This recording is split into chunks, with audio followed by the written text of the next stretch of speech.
All right, just in case the audio doesn't line up, opening clap in 3, 2, 1. Do not know if I'm going to have enough juice.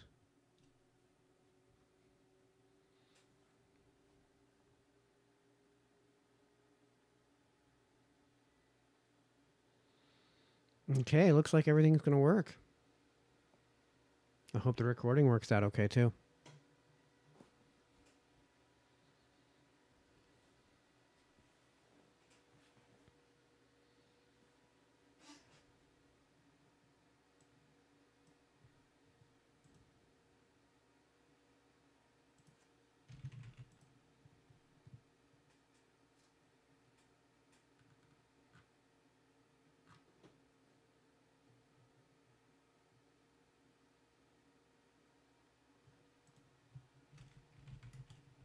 Kyle Rittenhouse.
All right, let's do this.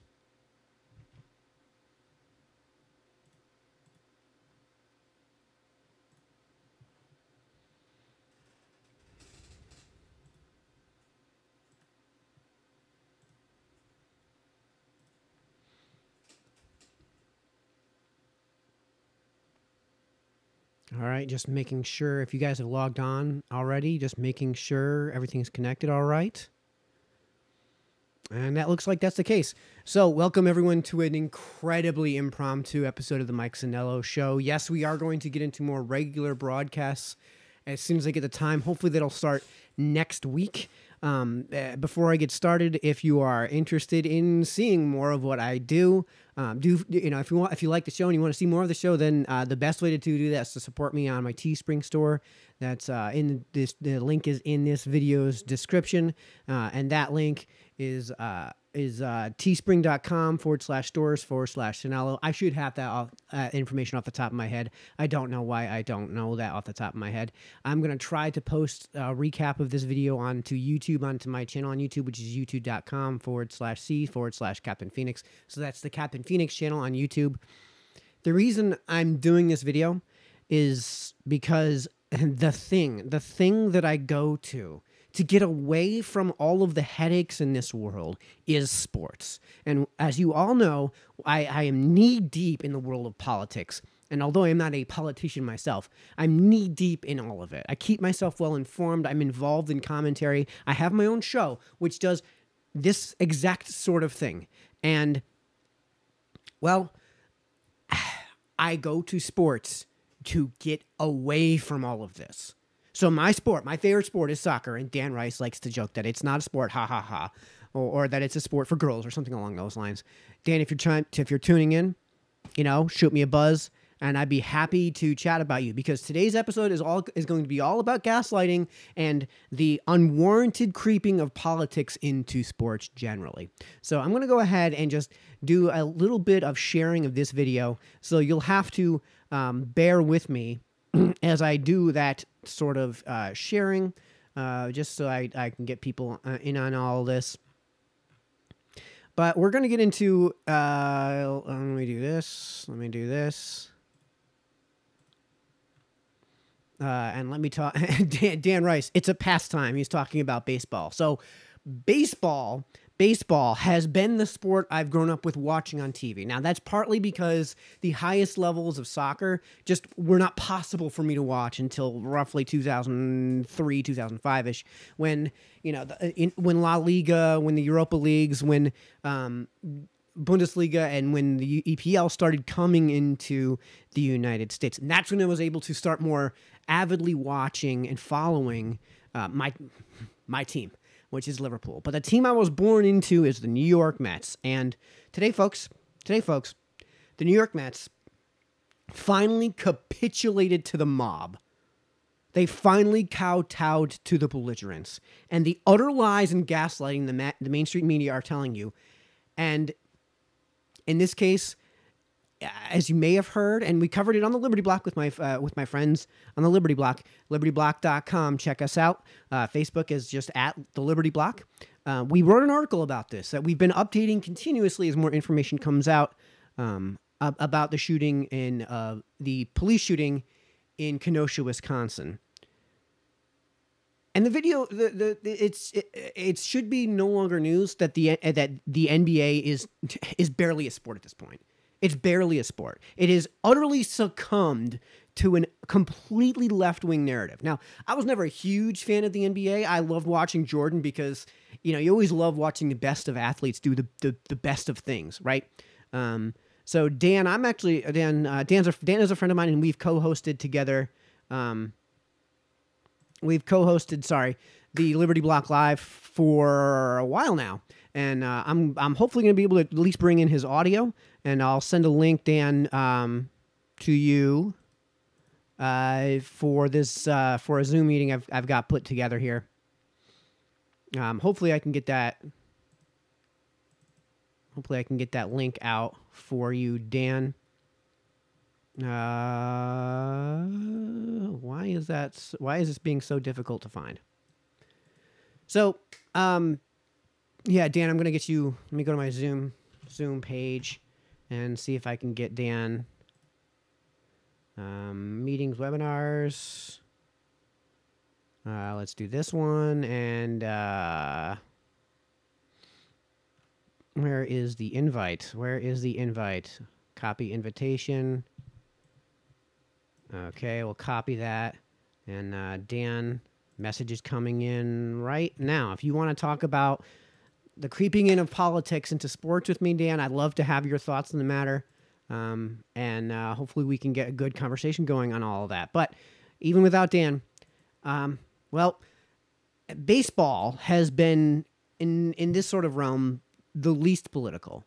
They've been the most conservative of all the sports, in my opinion, and as a result, you haven't seen the type of protests that you have in other sports, like in the NFL and even in the EPL, where you've seen it's the entire second part of the season. I say second part because the season was broken up because of COVID. In the entire second part of the season, virtually every player wore the phrase Black Lives Matter on the back of their jerseys. And every single player before every single match, immediately before kickoff, took a knee in solidarity with Black Lives Matter. When I say Black Lives Matter, I obviously am not talking about the literalism. Let's not retreat to the mot. Let's not retreat to the mat like the left loves to do. This new Mott and Bailey fallacy that they have loved to resort to over the last few years here. When we talk about Black Lives Matter, when I talk about Black Lives Matter, I am talking about not the literalism, because all lives matter. And you should infer from that, obviously, that I care about the existence of, that there is inherent value in a human being of any race, including black, because black is a race. That's what any race means. So when we talk about Black Lives Matter, we're talking obviously about the political movement. So they were showing allegiance clearly to the political movement. Now let's see if Dan Chime decided to join in. Attendees, I'm gonna promote you to a panelist. That'll allow you to bring in your video and your audio if you want to. I don't know if his audio is ready yet, and hopefully we'll be able to capture the audio from the Zoom meeting. And let's see if it sounds like Dan's about to chime in here. Let me get my OBS out so make sure I've got the audio ready for him whenever he's ready. No, we want audio output, monitor. All right. Sounds like Dan's about to chime in here. Hey, Dan, I can hear you. Let me see if I can get you on the audio output. Dan, say hello to everybody. Hello to the Mike Sanello Show. All right, everybody. This is my friend Dan Rice. He's we host the Liberty Block Live, which has taken a bit of a hiatus because, well, I've been moving and getting work in. Dan, the reason I'm doing this show and the reason I want to bring this all around is because baseball finally capitulated to the mob. And yes, what they do? So, as you guys know, a bunch of NBA teams a few nights ago walked off the court.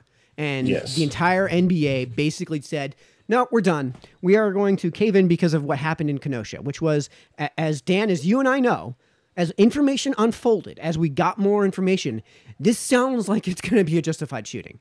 It sounds like it's going to wind up being that. Right? Yes, absolutely. We got more. Not that it's good, but no, you don't want to see that sort of thing. The guy could be dead, and he's not. No, thank God he lived. Thank God he lived, because I don't wish death. There are very few people upon whom I wish death. Very few. Is this the guy whose mom is also apologizing, or is that another shooting? One of the shooting victims, his mom is saying, we're sorry this is happening, and it shouldn't be. I think that's a different shooting that I would love to get on tonight. I would love to get on. Then we'll stick to the one you're on. Yeah, it sounds like I can't keep track. So this is what sparks this whole controversy. All right, and I'm going to actually just show the clip that I'm working on. Dan, so you're going to have to open up your Facebook here to see this clip really quick, and we're probably going to be a few seconds behind. Actually, MLB has been as slow as you possibly can be to respond to political matters, as of late at least. They were the last ones to do any sort of kneeling, and only one team really did it. That was the Yankees. Screw them. The Red Sox had that Black Lives Matter banner across the outfield.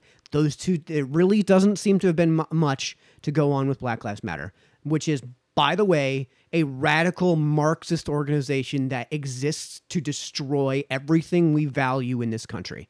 That's what they are. End of story. Okay, so this is. You'll notice it's about 8:30. I've been on for a little while now, but this is right here the reason that I decided to do the show. The Mets.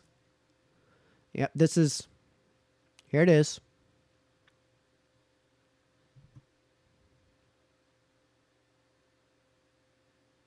That is the Mets walking off the field.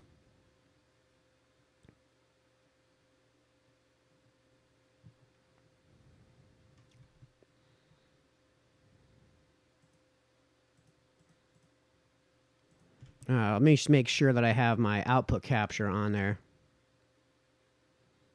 Let me make sure I... This is right before the game started. I can roll this back a bit so you guys can see the whole video. It's only 2 minutes long. They're all cutouts. Dan, let me know if you can hear the audio from this. I guess it doesn't really matter. You guys can all see what's happening, and I can just narrate. Yeah, so they lined up for the first pitch. Every team player from each side has come out of the dugouts. Michael Wacha takes off his hat. All the Mets take off their hats. And there's going to be a 42-second moment of silence that I'm just going to jump through because we don't need to sit through nothing for 42 seconds. I guess it was Jackie Robinson, which Jackie Robinson Day is tomorrow. And he was number 42. Which by the way, should be should be how you practice the sport. What did Jackie Robinson do when he wanted to protest something? He showed up to work. That was his protest. He showed up to work, right? And he took it out on the opposing pitching, right? And what you're going to see here, of course, is after this 42 seconds of silence, Dom Smith was the first Mets player ever to take a knee in all of this Black Lives Matter nonsense, because that's what it is, right? And you're going to see in just a minute, everyone's going to tip their hats. The Mets are going to tip their hats to the Marlins players and then walk off the field.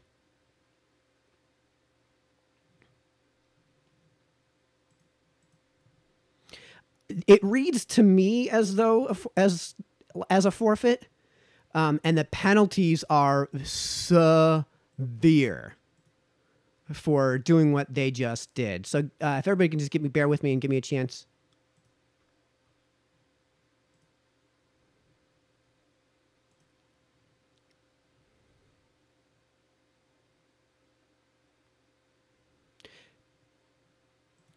Yes, they absolutely can. There won't be penalties, even though by the rules. Yeah, the rules. So, Dan, give your thoughts on what you're seeing right here, just briefly in terms of a moral thing, so I can get some sharing done, and I'll be back in like 10 seconds.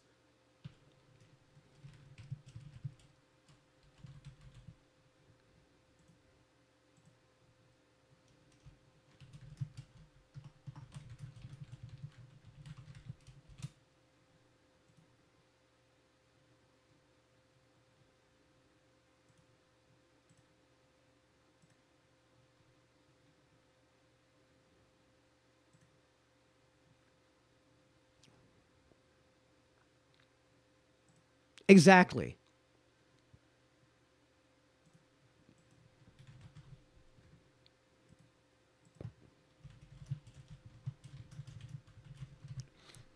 Exactly. And you know what? I'm just done with it. I'm just done with it. This is a gaslit narrative that we're going to get into momentarily here. Here today. Oh, we are going to tie this into a lot of things.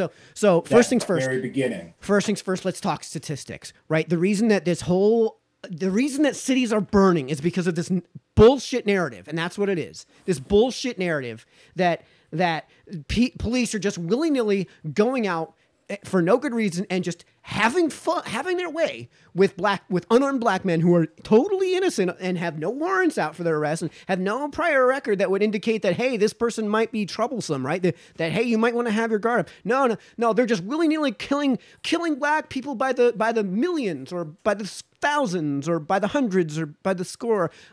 Wait, no. Actually, there have been more people killed in the Black Lives Matter riots, because that's what they are. There have been more people killed in these riots over the last 3 or 4 months than unarmed black men who were killed by police officers in 2018 and 2019 combined. Yes. And we all saw the report that came out that showed that, in fact, if you are white, under the exact same conditions, if you actually control for some variables, because that's what you're supposed to do with the scientific method, you are more likely to be shot and killed by police than if you're black. And the thing is, the variables that were controlled for in that study were like 4 variables. And if you wanted to control for all variables, I could just about guarantee you that works its way down through the ranks, or at least is very close. right? The best way to avoid getting shot by police is statistically the best way to avoid getting shot by police is to not interact with them. The best way to avoid interacting with police statistically is to not commit crimes. Not act like a thug. Right, right. And I know that this is the straw that broke the camel's back is the Mets and their team finally succumbing to the Black Lives Matter nonsense. But the reason we're bringing that this became an issue and has completely overtaken sports as of late is because of this bullshit story that's coming out of Kenosha.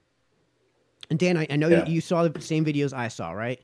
I think I've only seen, if there are multiple perspectives, I've only seen the one that the guy is taking from his, looks like maybe second story window.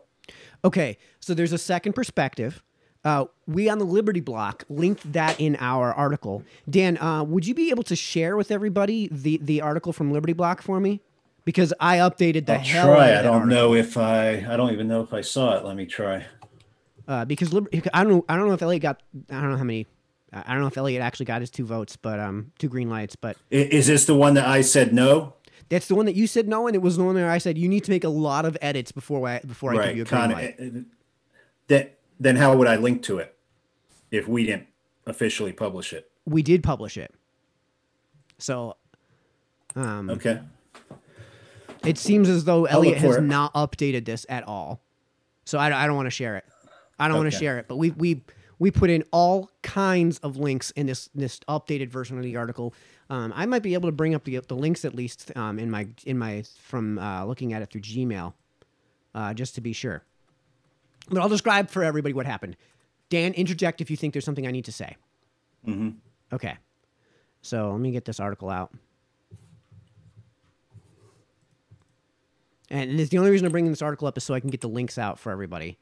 So what actually happened, and now that we have a second camera angle, and what we have as the police reports, is that the guy was, so there was a domestic disturbance call. The police showed up. The police then got this guy's information, and it turned out there was no warrant out for his arrest. So they arrested him based on the warrant that was out for his arrest, right? And not necessarily on the on what was happening at that scene. We don't know if he was doing that because of what he was in the scene. So police tried to apprehend him. They had him on the ground. And they had him, from what we could tell, fully apprehended. And then the guy escapes their clutches. So they were trying to put cuffs on him. He escapes their clutches.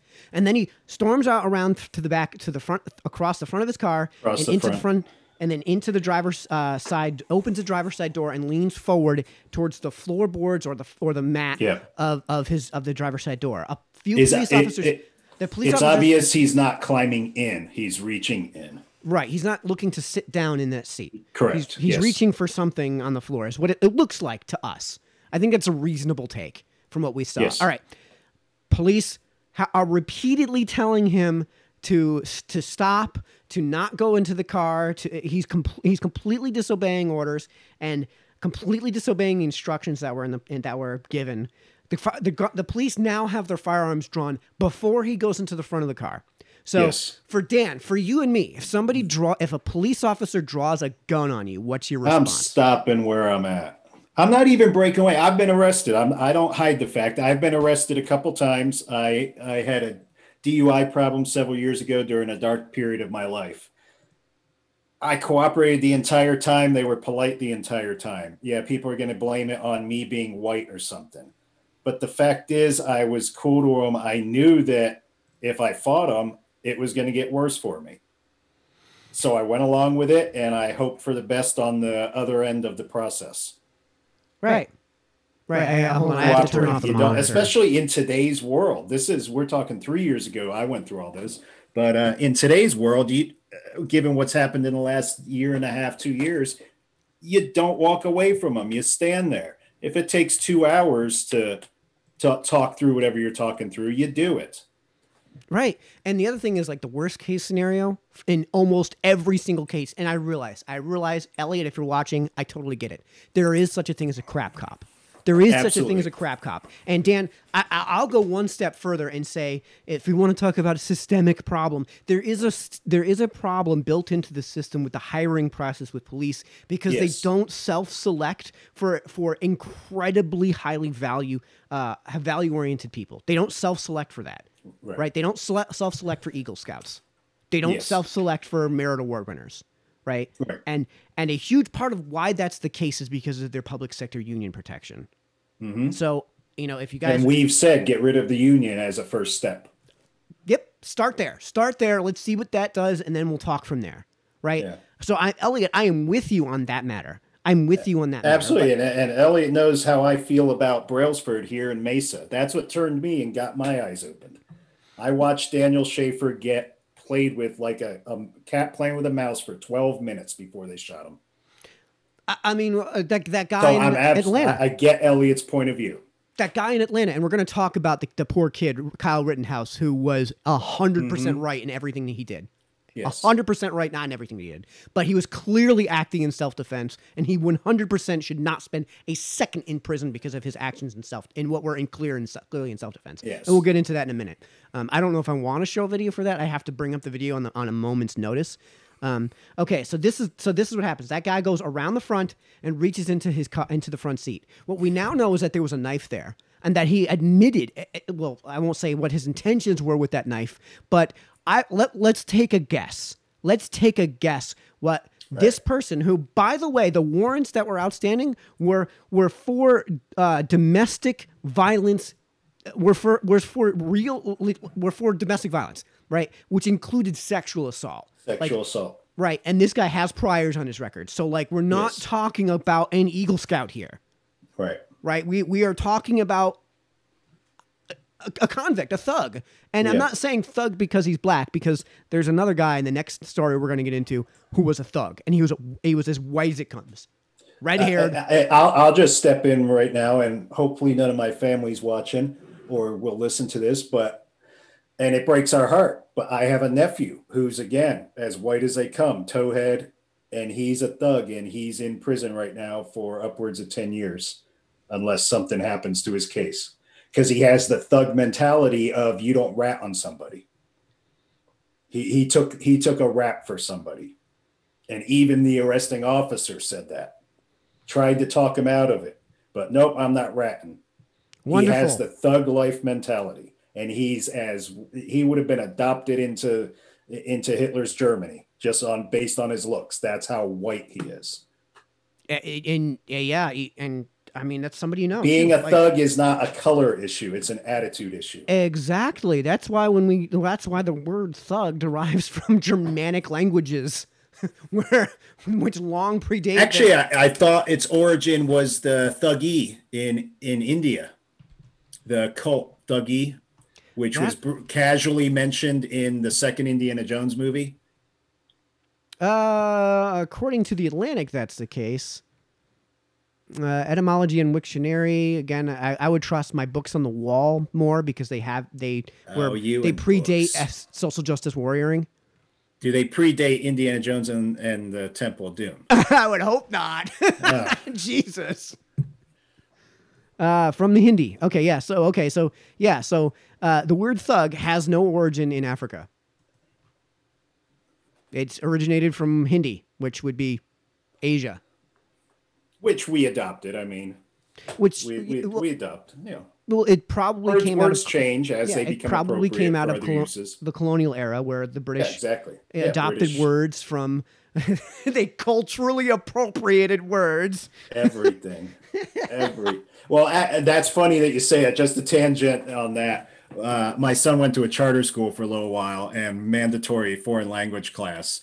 And his teacher, upon introduction, she was explaining how English has, it's got its Germanic base to it, but it's also taken stuff from the Romance languages, and it's taken stuff from here and there. And I think her phrase was that English is the language that beats other languages up for the words that it likes. I mean, we'll have to have a further conversation about language because language evolves in a manner that is useful. So first thing first, language doesn't arbitrarily change. It necessarily evolves. Right. So The reason that words in the dictionary are defined as those words in the dictionary aren't because they're there to meet a certain conclusion, right? They're defined like that because that's how people use them. Because that's how we found it useful to use those words. Right. But to get back on your subject that you're so enraged on tonight.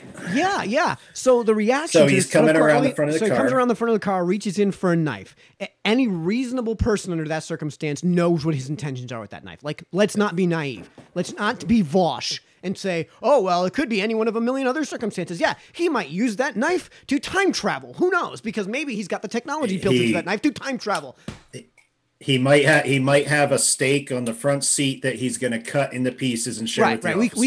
We could be as preposterous as we want to, but exactly. But you and I aren't going to be naive. We know what's going to happen. So the cop, one cop fires 6 or 7 rounds. It's not clear. But real quick on that, as I watched that, I didn't see the close up of the video. I saw the screen grabs, but they have their guns drawn from the time he breaks away on the passenger side and starts walking to the front. Yep. If it was truly just we want to shoot you in the back, they would have shot him in the back him as he walked to the the other front. side of the car. Absolutely. They don't shoot him until he is bent down, reaching into the car. That is the first shot. Right. These cops are going to walk, and probably justly so. I don't know if they've been charged with anything, but they're definitely going to walk. They're definitely going to walk, right? And I don't think that the cops that were there should be considered. What are they called? I don't think they should be charged with it. No. People who work with the criminal. People who assist in a crime. Accessories. I don't think they should be tried as accessories either, because first things first, what we saw with George Floyd was a guy who was from what we can tell, not using proper technique and was doing what he did for 8 straight minutes. So there's clearly time for somebody to jump in. Based on some of the new information we've seen there, I'm starting to even wonder if Chauvin was in shock. Because if you look at that, 15 minutes that they're trying to reason with him, get him in the car? Yeah, that new video that's come out. I mean, this is why you wait for information to come out. You don't just jump on the narrative. I feel bad all the way around now because, like I said, initially when that happened, I'm looking at the guy's face and I literally thought he was waiting for somebody to bring cuffs or something because he just has like this stunned look on his face. And I'm like, what are you waiting for? And now that the toxicology report has come through and that the coroner's report has come through that he didn't die of suffocation, he died of overdose of fentanyl, which actually kind of makes sense. Now 20 times the safe dosage. Right. And if the cops hadn't shown up, he probably would have died of an overdose falling asleep in his car. So, which could explain why he was so... First things first, as far as first-degree murder is concerned, if his cause of death wasn't the thing that Derek Chauvin was doing... Exactly. You have to lower the charge. They're going to have to lower the charge because he's definitely walking. Yeah. Like, that's a grounds for dismissal. Like... Ed Maslich, I don't know if you're watching, but Ed, maybe you can chime in. To me, that sounds like grounds for dismissal because if you're saying that this person killed this person because X and X didn't happen, and there's no real grounds to say that this person killed this person when the coroner's report says that didn't happen, when the coroner's report says not murder, then like. And this is why you need to take in more information. You don't just feed yourself the narrative. And you know what? This is all perpetrated by the media. All of the violence you're seeing, all of it on both sides is the fault directly of the media. Right. Lying. Stirring it up. Gaslighting what's happening and lying about circumstances. And they're lying about what's happening in Kenosha right now.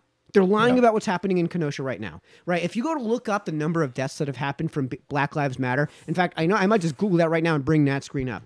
Number of people killed in BLM riots. Okay. I'll bring that screen up for you on Google, right? And let's say I want to get a recent statistic, right? So I'm going to just do past week. Okay, ready for this, folks? Let me go into OBS and share this screen with everybody. Hold on. Let me make sure I got the right screen open.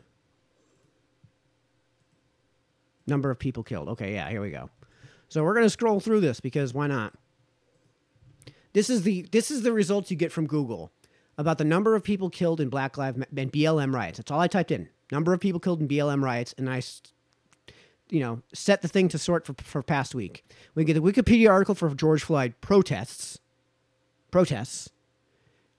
The next thing we get is the Wikipedia article, violence and controversies during the George Floyd protests.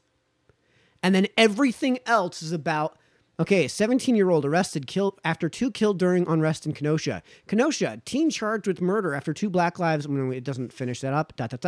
Wisconsin police shooting of Jacob Blake. Live updates from Tucker Carlson defends vigilante who killed protesters. Live updates. Teen charged with killing 2 people. Locals have organized against Black Lives Matter.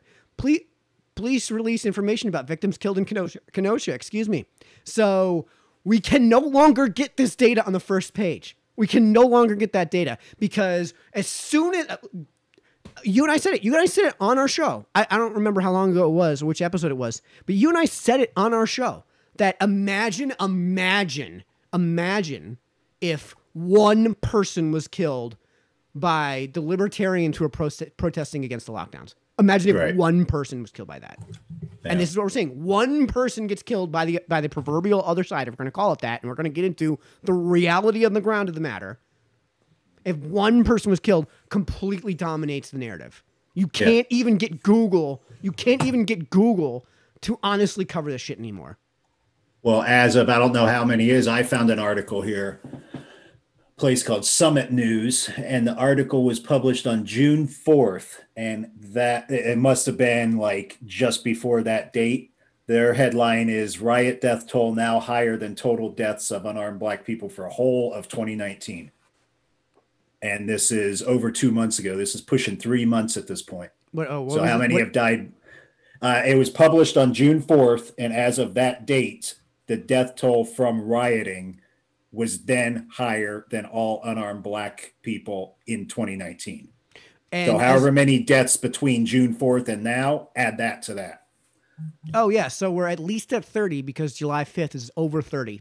Yep. And 30, folks, is more than, I believe it was 8 and 9. I believe it was 8 unarmed Black. This article is showing 20 and 10. The other number I've seen is 17 and 9. 17 and 9. Okay. Still under 30. In both cases, it's either equal to or under 30. So at what point do we draw the line and say enough's enough? You've made your point. You killed more people. You killed more people than police killed unarmed Blacks. The thing you're protesting against, you've caused more deaths alone than, and it has to be over $1 billion in damage at this point. It has to be. It has to be. And not counting the number of shops that have said in lower New York, for example, that have boarded up their stores and walked out because they don't trust the police to actually enforce the rules, to actually enforce the law. They don't trust the police who are walking off in droves in these cities, by the way, who are walking off the force in droves.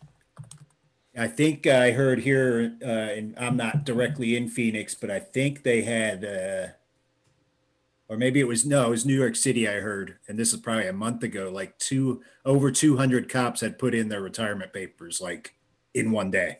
In one day, I believe it. I believe it.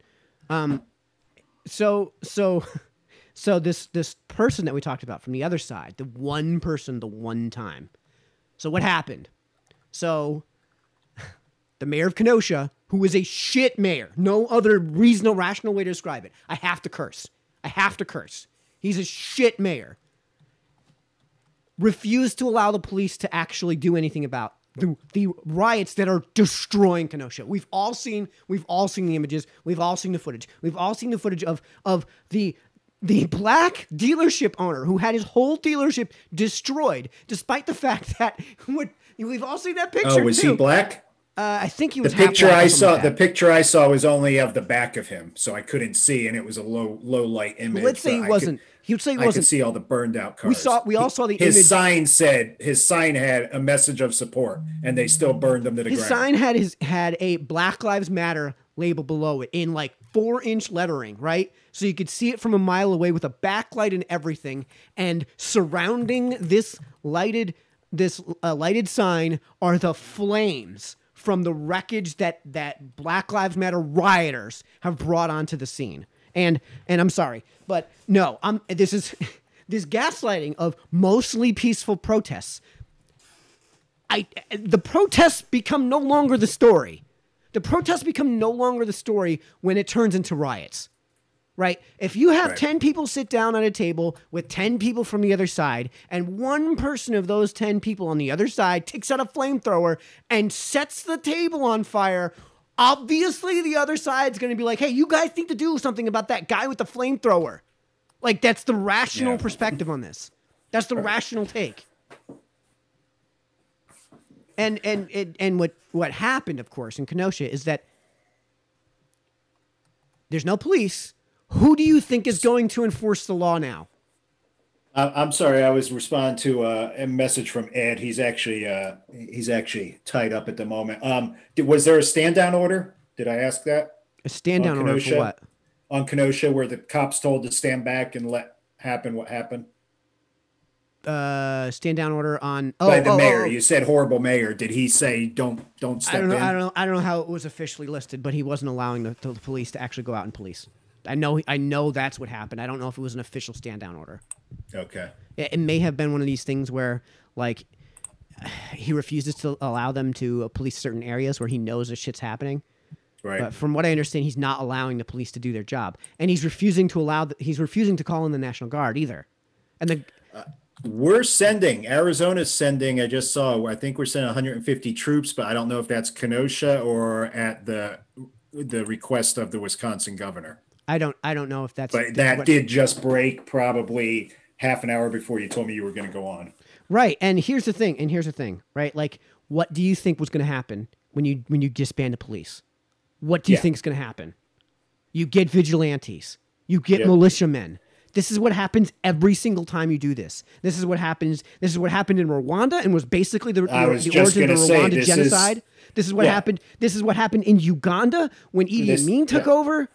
That's what I was going to say. This is where you get African warlords. There's no police except maybe a small presence in the major cities. The warlords run the countryside. Welcome to Colombia. The guy that's able to get his hands on the most guns and intimidate people the most is the guy that runs the place. This is what's happening in Honduras. This is what's happening in Nicaragua. This is what's happening everywhere where you disband the police and leave people to their own devices. People, when the cats are away, the mice will play. That means people conduct violence, which means that people are going to look to somebody to put an end to the violence. Who do you think that's going to be when you don't have the police? It's going to be vigilantes. And that's what happened in Kenosha. That's what happened. Well, that's what Seattle showed us. Yeah. Bunch of spoiled kids that thought they could run it on their own went in, and the liberals backed off the police. They let these people go in, and they destroyed the place. That place was a crap hole 2 weeks later when they had to clean them out. Yep. And what happened is, we're going to say his name because why not? Kyle Rittenhouse, who was 17, found out about this and was chatting it up, and the stories, of course, are about his history are just absolutely insane. So they're calling him a white nationalist. There's no evidence of that. They're calling him a Trump supporter. The reason they're calling him a Trump supporter is because they want Trump to look bad, right? Yeah, they're implying, of course, that Trump is a murderer, right? Yeah. They're saying things that, like, he was a racist. There's no evidence of that whatsoever. They were saying that he called someone an N-word in the crowd. No, there's actually clear video evidence that was actually coming the other way. So his mother takes him across. He lived in Illinois. His mother took him across state lines. In the back of the car was an AR-15 and ammunition. It's the AR-15 ammunition you guys saw in the videos. Okay, the mother, by taking the gun across state lines, has and who legally owned the AR-15. All of that nonsense you're hearing about how there were laws violated that related to that, no, gone, because the mother brought it, and then she gave it to him. And yes, I get it that people should not, he probably should not have gotten into that situation. Also, people shouldn't riot. So yes, I mean, if the police did their jobs, this wouldn't be an issue. If the rioters didn't riot, this wouldn't be an issue. If the media weren't deliberately radicalizing people by lying to us, none of this would have happened, right? And what happened was Kyle Rittenhouse, right? Rittenhouse? Yes, Rittenhouse. I think that's it, yeah. Was in this militia who was constantly accosted by the Black Lives Matter rioters. And they had to repeatedly remind the Black Lives Matter rioters that they were on their side. And the reason they were there, they appeared to be libertarian-ish, right? Yes. Ish of some sort. So they had to repeatedly tell the rioters, we're on your side. We're here to defend you. Just don't destroy property. You want to talk I only heard it a couple hours ago. Jump in real quick. Kyle's the one that there was somebody interviewing people guarding that service station, right? Yep. So he's the one that was saying, "Hey, I'm on your side, and I'm just trying to protect this building. That's it. Do what you want." There's an interview with him specifically, and then there's an interview with who appears to be the de facto leader of the group, and they're basically saying the same thing. Like, please stop hurling shit at us. Please stop yelling at us. Please stop calling us names. Clearly we're on your side. Camera saying, "We're on your side. We're on your side." This business owner is not who you're mad at, and that's all we are here to protect. We're right, and they explicitly say things like, if you are here to shout down the police, good, do it. We're here with you, right? They don't like the police either, right? These are, and I believe he even says that we don't like the police either. Right. So here's the thing, right? Like the kid then the kid gets assailed by a guy who had been harassing him all day. From what we can tell, it's all day. And the reason I say it's all day is because the footage that we saw that shows the shooting is clearly at night.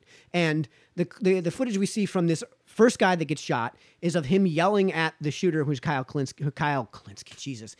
Rittenhouse. Yeah, Media Matters. Go ahead and clip that. I dare you. And it's broad daylight when this is happening. So clearly from broad daylight to nighttime, this is what's happening, right? And Kyle starts walking away from the mob, right? Starts walking away from the mob, and then they start hurling shit at him. And it doesn't appear to be that it's just that water bottle, which we don't know what's in it anymore. There was the mob originally claimed that it was a Molotov cocktail. And the reason that they originally claimed it was a Molotov cocktail is because they'd spent the whole night throwing Molotov cocktails, and they looked just like that. So apparently there was a kerfuffle, and no, Kyle Rittenhouse did not throw the first punch. Apparently it was the first guy swung and missed. So Kyle started walking away, and then when he started chasing after him, Kyle started running away. And then shit was hurled at him. Kyle fired a shot at the dude, and didn't hit him.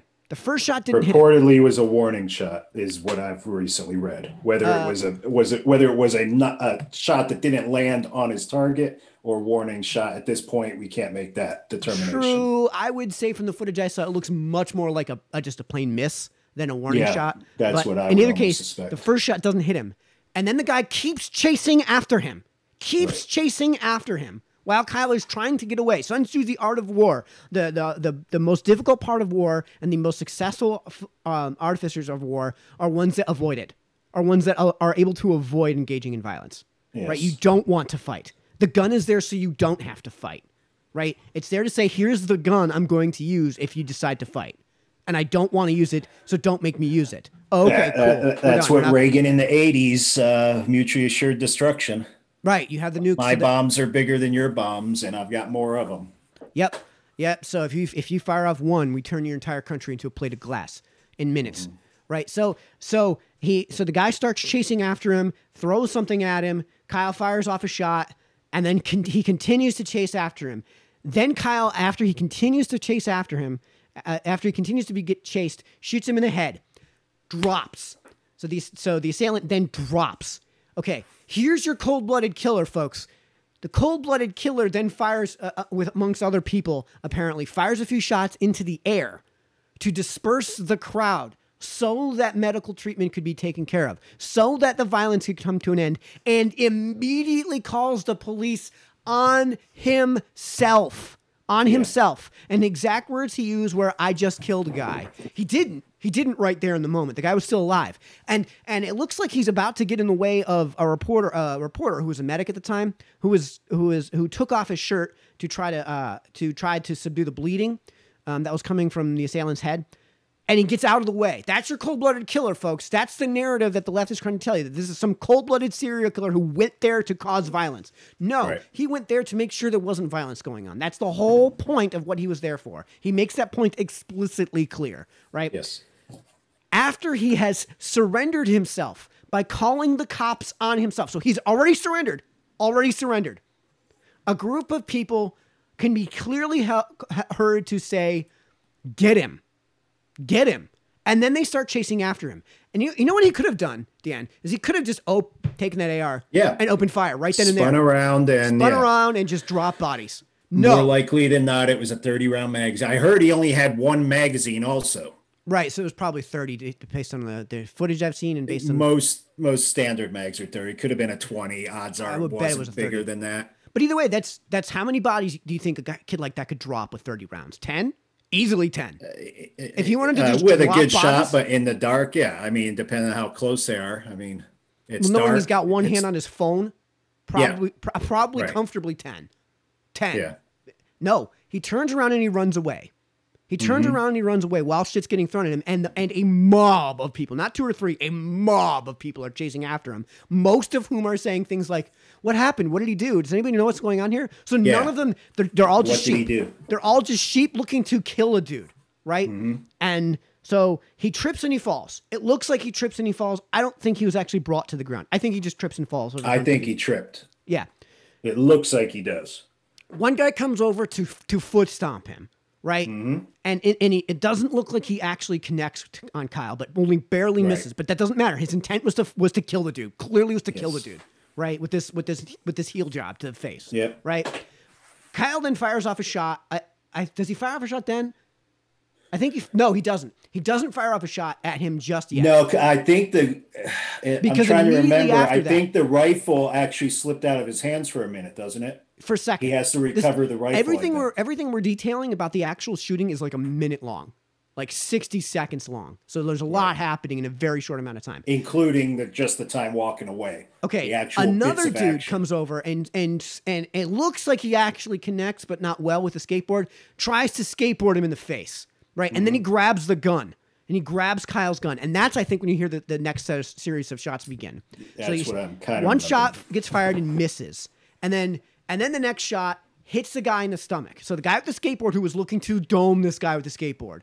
Like, let's not lie about what was happening. We saw the video. It was obvious what was happening, right? Oh, yeah. While this guy is trying to dome him with the skateboard, another guy is right behind him drawing a pistol on Kyle. This is about to be an execution, folks. Kyle's about to get executed, right? Yeah. Kyle fires the 2 shots. One hits the dude with the skateboard in the torso. It looks like the stomach, but it's at least in the torso. He grips it's somewhere in torso because he's gripping center mass. He's gripping he's gripping. Let me show my gut. He's gripping right around here. Right. So it's probably somewhere in the stomach. Either way, clearly he died because of something of getting led to organ, right? And that's what kills people more often than not, believe it or not, is either bleed outs or bullet to organ. So he limps away before he collapses, right? The guy with the pistol, who has the pistol drawn on Kyle. Kyle now has his firearm in drawn in ready position, right? Yeah. Safety's off, obviously at this point, right? Yeah. Has a clear line of sight, is in a proper kneeled position now, right? Could have dropped him right then and there. Gives the guy time to withdraw, right? Yeah. And the guy with the pistol starts to take a few steps back, and then advances on him again. And in that moment that he advances on him, that's when Kyle drops him. And by drops him, I mean shoots him in the arm. We've all seen the gross ass picture.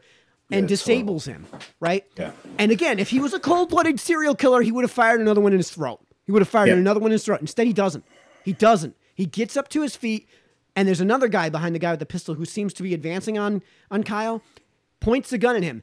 The final guy puts his hands in the air, clearly surrendering himself, and stops advancing on him. You know what Kyle does? He doesn't shoot him. He slowly gets to his feet, turns around, walks towards where the police sirens are coming from and where the police lights are to surrender himself. Yeah. This was a clear, open and shut case of self-defense, and he's being tried for first-degree murder. Yeah. Now, I mean, your thoughts on this matter. This could be a DA who knows the first-degree murder case is just going to get thrown out. It could be that. Because, like, at worst, we're talking about some sort of minor manslaughter. It all comes down to defense. I mean, if he can show he was defending his life, you can clearly hear on tape, audio that they are saying, let's get him. You can hear them not, like you said, they're not even sure what's going on. What'd he do? What'd he do? That, but who cares what he did? Let's get him kind of thing. It's all a let's get him. It's a mob mentality. The kid's in a mob situation. He has to defend himself from the mob. Yeah, so Brian Johnson also commented that yes, Kyle is, and I don't like to glorify people based on their background, but yes, he was an EMT, and he was repeatedly offering emergency medical service, and there's video of that, repeatedly at least attempting to offer medical service to injured BLM protesters, rioters. This is the photographer? No, this is Kyle was an EMT. At 17, he's an EMT? I guess. He claimed to be. He claimed to be. So, each state... He may have had some medical training, yeah. Yeah. People like Elliot for sure would know. Elliot would know. It's probably a state level thing where you determine how old you need to be an EMT. Hopefully it's not federal. Yeah, hopefully it's not federal. But I would imagine if he's an EMT, maybe it's some... Illinois, maybe it might allow EMTs to license themselves at 16. I don't know. Yeah, could be. It could be. But yeah, so what you're seeing from the media, however, is gaslighting of all of this. Somehow he's a murderer, he's a killer, he's a cold-blooded serial killer, right? He's a racist, he's a white nationalist. He's none of those things from what the evidence shows. As far as we can tell, that's just not the case. And for those of you who are saying that, well, he should have never been in there in the first place. Okay, yeah, well, he was there to defend property. Yes, I realize it wasn't his own, but that's what we do in war. If this was the Chinese genuinely invading actual military troops, Kenosha, Wisconsin, I don't know how the hell they would have done that, but let's just say they've got some portal gun that they can travel from Beijing right to the doors of Kenosha and only Kenosha, right? And they bring in their army and they bring in tanks and everything. Do you think Kyle would have been justified to bring his firearm there and try to defend Kenosha? Probably. Yeah. Hello. It's kind of what we have the whole 2A for. Right. And then of course on top of that, he was looking for violence. No, if he was looking for violence, he would have engaged in violence much sooner than he did. And the situation we're talking about would have looked nothing like what he did. Right? Like he could have, when they're still standing at the building at the gas station and he's telling the people, we're on your side. Obviously there's some people that seem pissed off at him. He could have easily turned the gun and opened fire on them if that's what he wanted to do. And that's what he didn't. So the other thing, the other side of this story, and I don't like to do this because I don't think it's necessary, but they're talking about, the left is the side that's talking about this. This is not us. The two guys that were killed were not angels. They were not angels. Okay. One was a convicted pedophile, as in had already touched little kids, probably little boys would be my guess, but that's, I probably shouldn't be saying stuff like that when I don't know the answer. I'm not positive. I thought I saw something about a 14-year-old girl, but it could be just... In your case, pedophile. It's so close to the incident we don't have back, just like George Floyd. It's 4 months later, and I don't think that information is relevant to the case. I think that nobody should be talking about that. But one side is trying to glorify these people as innocent angels, even going into these protests. They're not. The other guy, the white guy who had the skateboard, was a thug. You want to talk about a rap sheet a mile long? I mean, he had all kinds. He had a history that included all kinds of domestic violence, that included assault, that included like the rap sheet was a mile long, and it was everything under the sun that you don't want to hear about. Yeah, I mean, he was a serious hobbyist on beating the woman that you're supposed to like. That BLM, that the left should be against something like that. You would think. You would think every woman would support a guy like that. Should be in jail. From I saw his rap sheet. Yeah, why he was still out's a question. Yeah. Yeah, I mean, his rap sheet was a genuine mile long, and I'm not going to say he deserved to be killed. No, he didn't. But he went not from that record. Again, from personal experience and having family members who have the thug attitude.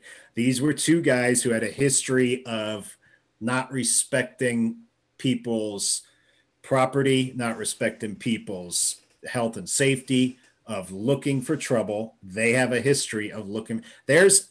That's what frustrates me so much about some of the libertarians, is that they think you just get rid of a lot of this stuff and suddenly everybody's going to be kumbaya with each other. Yeah, you, me, and Elliot, and the 99% of libertarian movement are going to be like that. We'll be just fine. But there is a dark element to humanity that are animals, and they need to be locked up.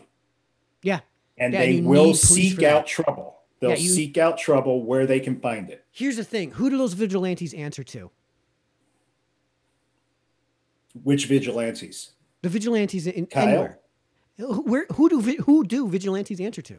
Oh, no one. Vigilante, you're a vigilante. The police. You're doing it on your own. At some point, there is an elected official that has a the buck stops here with the police, right? The local officer isn't elected. I get it. His police chief may not be elected. I get it. But in those cases where the police chief is not elected, there's somebody above him, like the mayor, let's say, who absolutely is and has the authority to fire everyone. Right? Yeah. Like here in New Milford, the police chief isn't elected, but the mayor has the authority and discretion to fire everyone if he wants.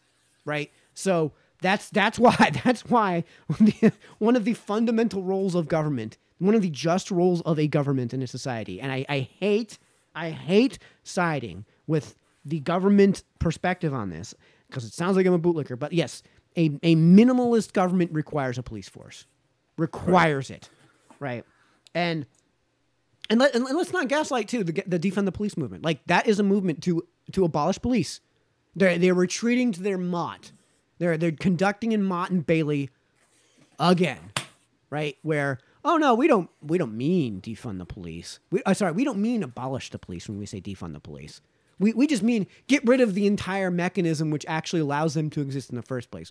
Oh, yeah, so that would mean abolishing the police. We don't mean abolishing the police. We mean saying, you know what, where there's a black neighborhood, we really don't need police. That's abolishing police in that neighborhood. Yeah, reducing numbers. Tell that to the honest, hardworking black people.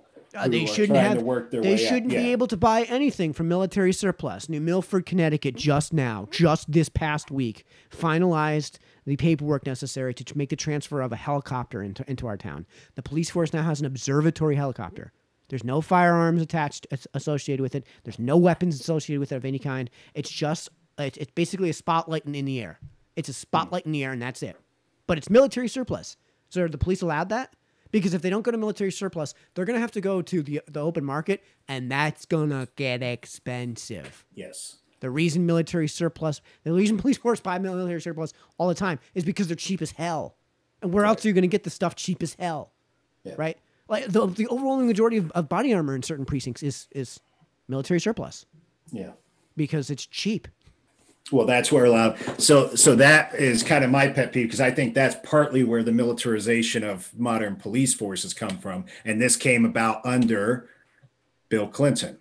There used to be a rule, I think the rule is called Rule 203. Shortly after World War II, they were trying to dump surplus equipment onto the police forces. And America was like, whoa, we don't want our police. Basically, at that time, America still wanted their police to be like Barney Fife, have the one bullet in the pocket. And at some point, they created a rule saying, okay, the military, you cannot sell to American police.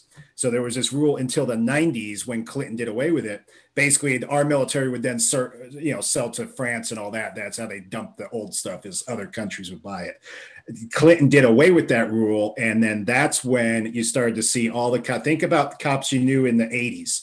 They weren't all vested out. They didn't have an AR. Every cruiser now has an AR. That all came about because of them being able to buy all the surplus stuff effective in the 90s is when they started to gear up big time. Well, those firearms exist. Therefore, criminals are going to have them. Yep. So I don't see any reason that the police can't merely possess them. You've got to be equally armed. Yeah. If I don't necessarily like it. And I think that's part of the problem because I think that's how you attract cops like Brailsford. Well, I mean, again, I agree. I agree with the narrative that there is a systemic problem in the hiring process that doesn't self-select for the most virtuous candidates. Right. I agree with that. And that's my bone that I won't let go of people like Brailsford. Yeah, you attract them because, hey, I get to play with ARs and I get to be a thug and I get to tell people on your knees, okay, back up, hands up in the air, so don't hands hire down. those people. Right. But you then hire there's, people so who are I have a virtuous. background in gunsmithing. I worked at a custom plating shop. We used to do some things. There were a couple instances where we'd get a gun in. A lot of times when cops retire, they'll their buddies will have their gun engraved with like their service dates and all that. So we'd get cases like that. We'd get some of these things in that were so damn rusty and filled with dust that I would be afraid to fire them. And you chat with some of these cops, and some of these cops took pride in the fact, he's like, dude, I've served 20. I remember one guy, I served 26 years and that gun never came out of the holster except for when I had to qualify. It literally, they don't sit there at home playing with the gun like people like Brailsford and shit do.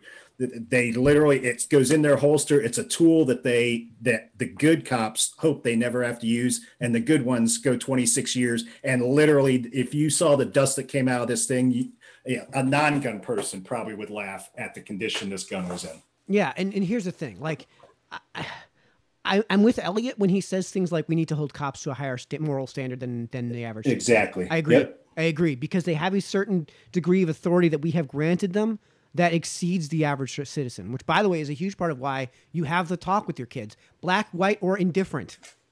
You have that talk when you get pulled over, 10 and 2. Mm-hmm. Don't reach for the glove box until the police officer tells you to. Yeah. Right? Like, everybody has that conversation when you sure as hell don't be reaching for it as he's walking up the side of the car. Right. And like a suspicious little like slink over, right? Like, right. Yeah. So, yeah, I mean, I do it when I haven't been stopped since the DUIs, but I made it a rule. I would keep my hands there and he'd tap on the window. Yeah. You just said it. You tap on the window. They will wait tell for you him to tell you what to do. Yes. They will say, please roll down your window. And then you will roll down the window. Right. And being that I haven't as much as I like to recently, but I hunt a lot. And especially, like I said, when I was working in the gun business, a lot of times we would go and we'd have to do our test fires. We do them after work or before work. So I'd often have a dozen guns in the back of the car that I have to work on. And I'd flat out tell them, hey, I have X amount of guns. They're back there, all unloaded, this and that. Almost all the time. Actually, I can't even think of a time when they said, one time in California years ago, 25 years ago, the cop wanted to see it. Every other time that if we've had to interact with them, they're like, okay, that's cool. Thanks for letting me know. Yeah. Because they see you're trying to help them, that you're not hiding anything. You're being upfront about things. Awesome. Thanks for letting me know. And here's the thing, like we've all broken these rules before, right? And the overwhelming majority of cases, so Elliot's going to come back and say, well, what about some hotshot cop who, even if you abide by all these rules, yeah, that's the risk you take by living in a society. There are such things as bad cops, and I would like to weed them out as best as we can, which means that in the hiring process, you need to deliberately self-select for virtuous candidates. And they don't do that because the unions won't let them, number one. And number two, like, I realize that, even if you are a saint at that sign, yes, of course there's such a thing as bad cops. It's not, nothing can reduce risk down to zero. Nothing can do that. That's the inherent nature of risk. It can't be 1, it can't be 0. It's going to be somewhere in between, right? And that I guess we should probably bring this back to the main topic here, which is the utter gaslighting that's coming from the other side. Like, the type of interactions that we're talking about here are unbelievably rare, and we're always on the same side. Breonna Taylor was shot in her own bedroom because police banged open a door with a no-knock order, which I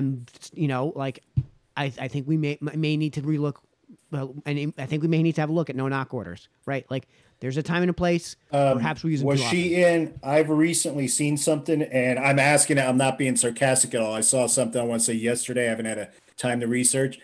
I just read, and it could be total bullshit, that she was actually at her boyfriend's and he had warrants. It was in either case. In either case, I'm pretty sure the police knocked down the wrong door. Pretty sure they knocked down the wrong door in that case, right? And in either case too, like, Her, from what even the police are saying with Breonna Taylor, is that her actions in the time did not warrant any sort of violent action from the police in any way. Right. And that's what matters most. Right. Like, even if she was in the boyfriend's apartment, like, the fact that she's there alone does not warrant getting shot in the face. Right. Like, and to go along with that, we recently, I'm sure you saw it. We recently had a shooting here in Phoenix, and I think me and Elliot discussed it a little bit offline. The guy gets shot in his front door, open a door for the cops because he's putting, it appears, it's unclear. In the heat of the moment, it could appear he's swinging the gun around. It appears he might be going to place it on the ground.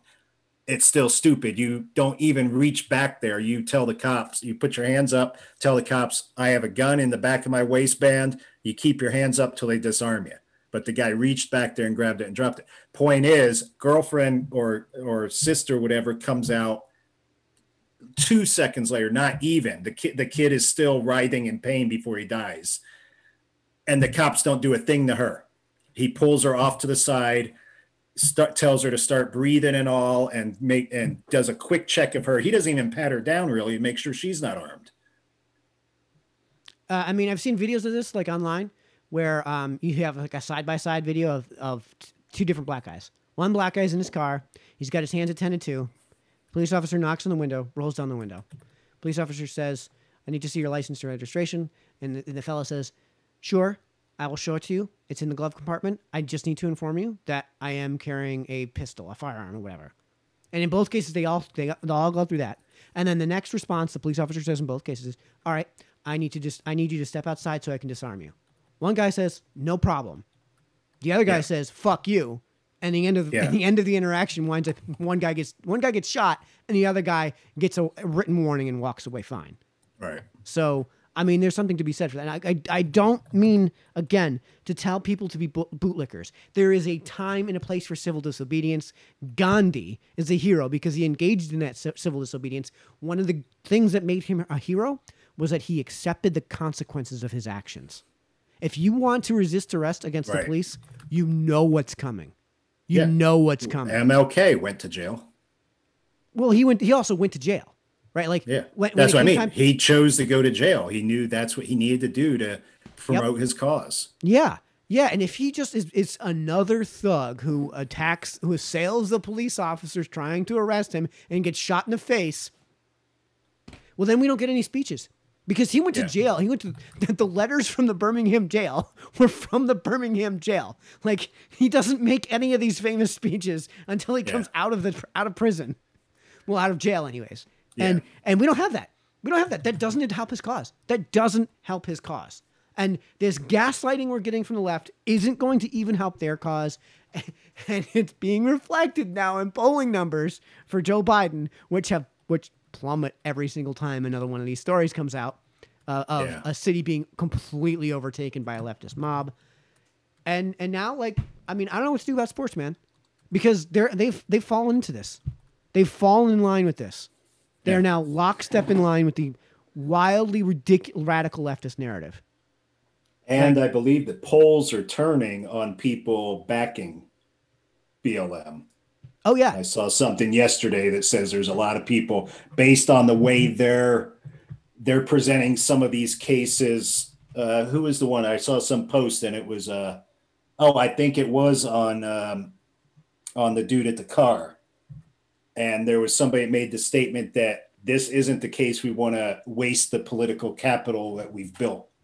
Yeah. So one of the polls that I saw, and I don't know if I'm going to be able to bring it up, was that right now, 48%. So until about 2 weeks ago, there was it was 63%, I think it was, were in support of the Black Lives Matter protest. Or were in general support of Black Lives Matter with a net of 25. So it was 25 more people were in favor. 25% more people were in favor than were opposed. Now it's tied. Now it's 48-48. Right. So, dear left, it's not working. Now, I realize that minorities basically haven't changed their position on the matter, but whites, who make up the largest voting bloc here, have done a complete 180. They were at one point, I think it was plus 13, and now they're negative 5, according to the poll I saw. So, good job alienating the largest voting bloc in the entire U.S. because that's what you're deliberately doing. And as far as alienating folks, like you Major League Baseball has officially, the Mets, especially after Jacob deGrom's night the other night, which I don't want to even talk about. All right. Jacob deGrom pitches 7 innings of basically perfect baseball. The bullpen blows the 3-run lead in less than a damn inning. It's the story of Jacob deGrom's career. He's probably gonna win another Cy Young award and barely be 500 on the year. But that's another story for another day. But like, if the Mets don't want me to be a fan of the Mets, then I won't. If the Mets don't want me to watch them, I won't watch them. I don't know how you feel about the NBA and the NFL, but they've told me that they don't want me watching them. And yeah, I don't get much sports on my TV anyway. I joke I was born without the sports gene. I'll watch it if it's on. If it's Steelers, I'll watch it. That doesn't make me popular with a lot of people, but screw them. Steelers and I just find my issue comes down to, I know I joke about soccer and all. I actually admire their aerobic fitness. I would be puking 30 seconds into a game, like uncontrollably, and both lungs would turn inside out. My thing is, American sports bore the hell out of me at this point. NFL has gotten there's so many damn timeouts. You look at how long a game is now compared to how long it was 30 years ago, 50 years ago. I am just fed up with timeouts, and baseball's slowing down now. Instant replay on baseball. No, you play the game, you live with the results of the game. Yep. And I'm a fan when I come across it. I'm a fan of when I see things like, I love Australian rules football, though I don't get it at all. And the Australians that I played with, I love watching it because first time I watched it like 2:00 in the morning. It's played on like a made up field. They stole someone else's field. They stole someone else's ball. They're playing on like basically a round rugby field. Yep. And first time watching it, dude, it's like 200 yards long too. Yeah. Oh, I played with some Australians when I lived in California, a couple games. They loved the fact that they could make me puke from running me so much, because they put me in the position where I had to do all the running, and they made me play 2 games straight, which they thought that was just lovely. While they got to sit around and drink beer after the first game. Oh, you're back in. I'm like, the hell I'm back in. I don't even know what I'm doing. Just keep running. Okay, I'll keep running.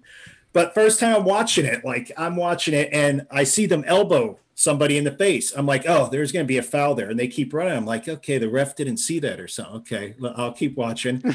Another guy punches a guy in the face. I'm like, what the fuck's going on? Sorry for any under PG-13. I'm like, what the F is going on with this thing? These guys are punching each other and not getting called. It's basically, if you have the ball or you're about to get to it, you have to take the punch. It's legal to get elbowed in the face. Yeah. As long as the ball's in your possession or you're about to, you can get the elbow. And to me, that's exciting because that's what sports is. It's rough. You do what you have to do to score your points and you move on. Things like rugby fascinate me, Australian rules football, Gaelic football, these things, even soccer, except when they do the little fake thing where they're like on the ground hurting because they have my brother and I have talked about that. That is a cancer to the sport. The diving is a cancer to the sport, and I really wish they would make an actual effort to get rid of it. If they'd quit letting them bring their mom out on the field to give them a hug, I'd be fine with it. It's the whole getting a hug from mom and getting the little slice of orange that they get to have. All right. Yeah. So I mean, like, I get what you're saying, because like the NFL didn't want me to watch because they were starting to institute these policies that had nothing to do with politics, of course, but they didn't want me to, with sports. With sports in general. I mean, baseball, before there was this COVID nonsense, after the COVID nonsense, they finally decided to bring back the game. Which, by the way, is played on a gargantuan field where left, center, and right are hundreds of feet from anyone. Where your infielders are still like 40 feet from anyone. Where your pitcher is 60 feet 6 inches closest from anyone. The only people not social distance, they're standing at home plate. And even then, I mean, we've got a catcher with shit all over his face.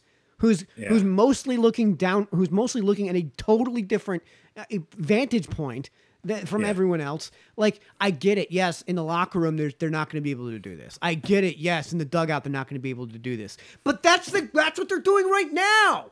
That's going to be true by virtue of having a sport of any kind. Like, yes, in the locker room, it's going to be close quarters. That's the nature of sport. And by the way, the best athletes in the world who are going to be in their like middle 20s, what do you think their odds are of experiencing any adverse consequences from this sort of disease? Like, give me a break. None. Yeah. Give me a break. Like, none. You're right. Zero. Right? There's this line now about how Major League Baseball is predominantly white. I'm pretty sure, I'll have to look this up.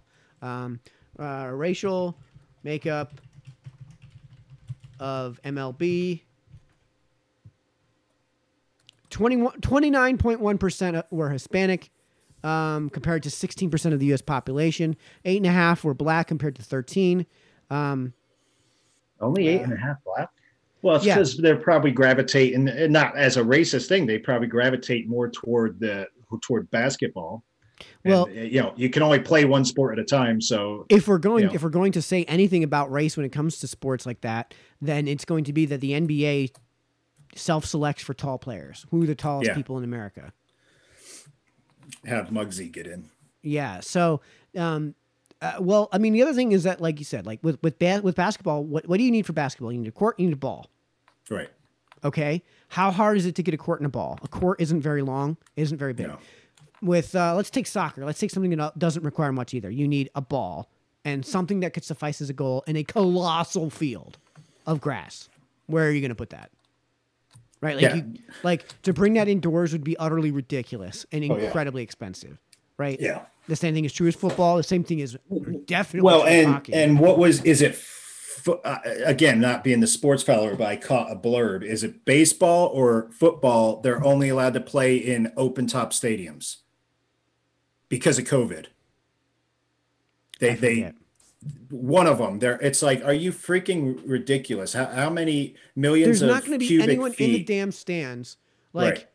So why do you care? Yeah. What do you care? Right. Like, right. Whether or not they're trying to support a faulty narrative that I've been posting to people lately, just trying to promote. I'm like, so in other words, it's everything that Mike and Dan have been saying since the very first Corona show. Yeah, that's what the data is starting to show. Every day, more and more comes out that supports everything we said in March. So from day one. Yeah. So baseball, when it came back, instituted the DH across both leagues. And of course, this is going to be an excuse to bring a DH into the National League for next season as well. Or whenever you're going to lose me on that. You're losing me on that. You're told in Little League, you play offense, you play defense. Exactly. That's my issue is, End of story. If you want to pitch, you need to hit. If you and the other thing I heard somebody say once that it's one of those things until you think about it, you don't think about it. One of the things I find beautiful about baseball is it's a team sport and an individual sport at the same time. It's individual because there's only one guy on the offensive trying to do something at any one moment, but yet you have an entire team. Yes. So you play as a team and you play for your own personal glory. Yep. And if baseball wants to institute the DH and alienate half of their fans in the National League, which is what I am. Yeah, I mean, Diamondbacks are national. Yeah, the Mets are National League, and if they don't want me to watch their sport, especially after all this crap, I applauded baseball for only dabbling in it because they had to, right? Because of the social justice warriors that were dominating the media, they had to, right? Dabble in what? DH? No, dabble in the Black Lives Matter nonsense. They did it for like one day, and then they said, "All right, we've had enough." Right? Yeah. For the most part, the Yankees had that I can live with. Fine, do your statement because they've done statements forever. They've done, they've had their pink jersey day and that kind of stuff. And like we're going to do this one and it sells merchandise, right? To shut everybody up. You have your pink jersey day and you sell a shitload of pink jerseys, and then you're back to selling regular jerseys. Yep. So so if they don't want me to watch their sport, maybe I don't watch it. Like, folks, I don't know if I'm going to be watching baseball anymore. I mean, I don't know. Do I have a Mets hat in here? No, but you can kind of see in the background. Let's see. Or right up on that upper shelf up there. Let's see if he's not on screen. But my only bobblehead. You want me to get my bobblehead out?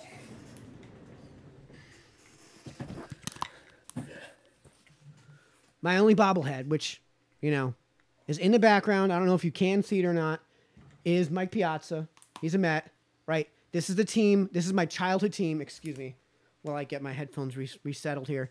It's my childhood team. It's a team I watched before I was old enough to even remember that I was watching them, right? I watched the 1986 World Series at 10 or 11 months old. I don't remember a damn thing from it, of course. But I was there because that's what my mother's side of the family, that was her team. That was my father's side of the family. That was their team, right? The NFL lost me. Like, the NFL lost me months ago, and I said, I'm not watching it. I'm not watching it. I have the a NBA lost me around a month ago, weeks or months ago. I'm not watching that. I have a hard time watching soccer now, which is my favorite sport. But the team I grew up with, I'm going to have a hell of a time. I don't know what I'm going to do. I don't know what I'm going to do because I love sports, but this is not sports. Politics is not sports. We go to sports to get away from politics. Exactly. Stop it. Stop it. Yeah. Play the game. That's your protest. That's your protest. We got Jackie Robinson Day coming up tomorrow, which should be like the thing he did that we glorify him for, other than being a legitimately Hall of Fame baseball player anyways, right? Is the fact that he came to the game, is the fact that he had a job to do regardless of his race, and he did the damn job. Right. Because he was the best player to have. The Dodgers at the time said, we see this guy who's really, really, really good, and we don't care what his race is. We want him on the team. Yeah. If you want to protest, your way to protest would be like, nothing's holding me back. The man isn't holding me back from going to work and doing my job and earning millions to play a game most people pay money to play. Right. Right. You look at that the thing with baseball, you've got the guys that are on the AA teams that have a regular job 9 to 5, and they work a little factory job or some little farm job just so they can go and get out there and play. Dan, I was in minor league baseball. League baseball. I know how the system works. You have to go through, most guys, when they get drafted, go through short season A, low A, high A, double A, triple A. That's five levels of minor leagues. And that's if you're not doing college. The college leagues, that's not if you're, there's other like Dominican, like the Dominican League is a lower league. There's a South American League that's a lower league. Like, there are leagues you can get into if you're like, 14, 15, 16 years old that are, minor leagues. Right.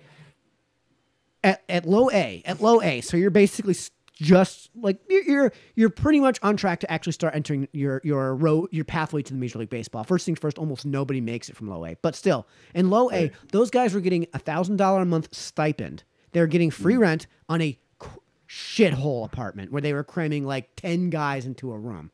Not 10 guys, but like 4 guys into a bedroom, right? Yeah. And they were What is they're not making millions? Yeah. They were making $1,000 a month stipend when they were in season. So unless you have a colossal signing bonus, which happens never, then you're not making money on this until you make it to the major leagues. That's the passion that we're looking for from people. Right. Like your protest should be going to the games. That is itself a protest. Right? Yeah. Like that's your way of saying, listen, America, you may be racist, but I'm still here to make millions. I'm like the song from Pearl Jam, I'm still alive. Right? Like yeah. I don't get it. Like no, I get it. If I owned a team, I would and haven't done it, tell me how this works, because I know the minor league teams are generally have different owners, but they're kind of beholden to the major league. So is it basically a contract that, hey, when you need a guy, you can take him at your will? So okay, this is going to get complicated, and it's going to be a big aside, but still. Okay, so imagine a baseball stadium you're in Arizona. Let's say there's a Tucson team, right? Right. I think there actually is, but there is a Tucson. There's a Scottsdale. Yeah. Okay. Scottsdale's closer to Phoenix than Tucson. Yeah. So let's say the Scottsdale Fire Ants. I don't know. the Scottsdale Cacti, right? So the Scottsdale Cacti is owned by Scottsdale Baseball. Scottsdale Baseball is separate from Major League Baseball. It's separate from minor league baseball. They are beholden to minor league baseball for on contractual reasons. The players are contracted by Major League Baseball. They are paid by the Major League team, right? Because they are signed. So the Major League team sends the money to that minor league team to keep that guy playing. And no, the checks go directly to the players. Okay. So the minor league. So the teams are mainly doing like ticket sales and concessions is where they're making their business money. Their business model. Actually, almost all of their money comes from ad revenue. So hey, you get a giant billboard in left field, and that's going to be like a huge chunk of their revenue. Gotcha. Events, and they do events in these minor league games too. So like, how occasionally a baseball team will have like somebody play at one of their fields. Like the Beatles came to Shea Stadium in 1969 or 1964. Sorry, and that began the British invasion. They do that like constantly at these minor league ball fields. They'll have college teams come in and say, "Hey, we'll pay you X number of dollars to allow us to use your field." All right, fine, because they're whores for money. Right. So here's I think that still would fall under the parameters that I have because so I've told people, just because of my political views, I'd be telling these guys, "You're here to play. You've been busting your ass your whole life. Get the chip off your shoulder. You're here to play. You want to pull this bullshit, I'll fire all of you. I'll pay whatever I need to as a severance out of the contract, and I'll bring up all of the guys in the minors that would love to be here next week." In the major leagues, you could do that. Play. As an owner in the major leagues, you could do that. As an owner in the minor leagues, you'd have a huge problem on your hands. No, that's what I'm talking. If I owned a major league team, I would basically say, "You want to pull this bullshit, walking off the field, you're go look for another job. You're out. I'm bringing up the guy that has dreamed his whole life of walking on this field." Yep. And it is the American dream. It is proof positive that this narrative from the left is bullshit. It's like the Dom Smith, bro, your OPS right now is like 1100. I love watching you swing the bat. Like you are borderline on pace on an MVP pace right now, right? Dom Smith, bro, the fact that you were on the field is proof positive that this is bullshit. Yeah. It's proof positive that this narrative that America is this great racist society is a load of shit. Yeah. So if it was racist, the NBA would not be, what are they, 70+% black? Racial makeup NBA. Racial makeup of NBA. 74.4% black players in 2015, according to a study from racial equality activist Richard Lapchick. And the U.S. population is 13% black or 16, something like that? Roughly 13. Yeah. So it seems like they're overrepresented. Wildly overrepresented. So if we were going to actually address equality here, if we were going to try to get an equitable outcome, we should have a lot more white people in the league. But the reality is that we live in a meritocratic society. The best guys are playing. Society. The best guys are going to play, regardless of their race. Right, and the teams obvious. No longer back in the 50s or whatever. Yeah, you may like have the had 40s. This No, it was like the 40s, right? Like the pre-Jackie Robinson, to use that analogy. You know what's funny about Jackie Robinson? They say he integrated sports. I'm pretty sure the NBA was integrated before that. I'm pretty sure the NBA was integrated before that. Were they? Yeah, let me see. Yeah, but the NBA was still pretty insignificant, in terms of viewership and stuff back then. I think even when the Phoenix Suns formed, it was still like almost nothing of a league, right? Yeah, okay, so I was wrong. Earl Lloyd was the first one to actually play in a game, and that happened in 1950, even though he was not the first one to get drafted. But point is, we're not in the 50s where there is still racism, that you're going to have some cracker owner saying, "No, I ain't going to have any darkies on my team." Yeah. And Ben now it's literally the best guy is the guy that gets that cut. Right. And Ben Shapiro talks about that all the time. So for some reason, the left likes to say, hey, this is what happened in 1950, right? Fast forward to 2020, nothing's changed. That was 70 goddamn years ago. Yeah. That was more than 2 generations ago. Right. At some point, the buck has to stop. And I get it. I get it. Well, and to turn that into, not to divert off your rant of sports, but to turn that into the bad news that came out with bringing Kamala on, and the discovery that she's a direct descendant of a slaveholder that held like over 200 slaves. So the great question is, does Kamala have to pay herself reparations because she owned her own ancestors? Yeah, well, that ought to get us sucked. No, but the point is, it's not that day anymore. Move on. I disagree with her wholeheartedly. I know a lot of her backstory. I spent 15 years living in the Bay Area. People were well aware of Willie Brown and what went on. And her policies I disagree with, but the fact that she was able to get where she's at shows that she had a mission and she pursued it, and she got where she's going regardless of her race. Yep. 150 years ago, that wouldn't have happened for her. So all pink on the inside. Yeah, right. That's what Willie Brown would tell you anyways. But yeah. God. That's a funny thing though. Even conservatives, a lot of us conservatives loved Willie Brown just because of some of the stuff he would say. Oh yeah. The guy was like the guy you wanted to party with. You wanted to be at the party that Willie Brown was at. Oh, okay. So like, oh God, who's that crazy dude that Joe Rogan loves? Alex Jones. Alex Jones is batshit. Oh, does he throw? Yeah. But apparently that's what Willie Brown is. Willie Brown's one of those guys that even the conservatives will be like, yeah, I was at a party with him. He's a pretty cool guy. Yeah. He just knew Willie Brown had a political mission. He was from everything I understand, talking to some people who have known him, he was a pretty decent guy. He just had a political ideology that he stuck to, and he did not deviate. And if you wanted to party with him, fine. He was still going to screw you over politically at the end. I think he's the one. It might be him, or it may have been a different California politician that said, if you can't drink their wine, screw their women, and still vote against them the next day, you have no business in politics. Yeah, so we've gone on a wild tangent. It's getting kind of late here. It's 9:45 here on the Eastern Time Zone, where we do observe daylight savings.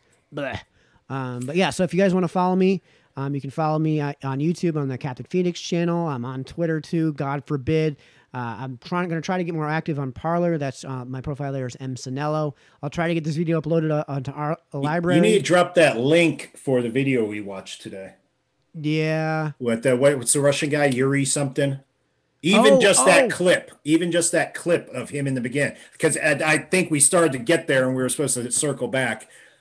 He explains everything that's going on with the riots and all. Yep. And whenever that video was made, that video was made in, I think it was 1980. Yuri, it was old. Yuri was a guy who was a Russian defector during the Soviet Union, who was actually part of their propaganda department. And explained exactly how this all works, and it's unfolding psychological warfare, something like that. He was with the KGB. Yeah, so thanks for sticking around, everybody. If you like our work, you can check us out on the Liberty Block. That's libertyblock.com, or on the Liberty Block's Facebook page. Just search the Liberty Block or at the Liberty Block.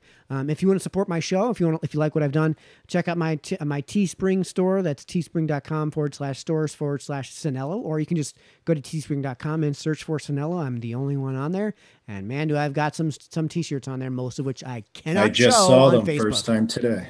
Yep. Yeah. So everybody, thanks for joining with us, Dan. We're gonna sign off here. All right. See you. Good night, everybody.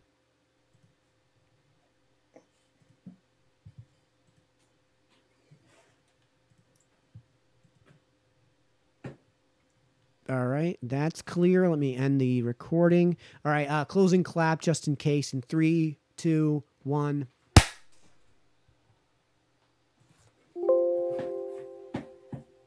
Oh, whoops. I meant to say stop.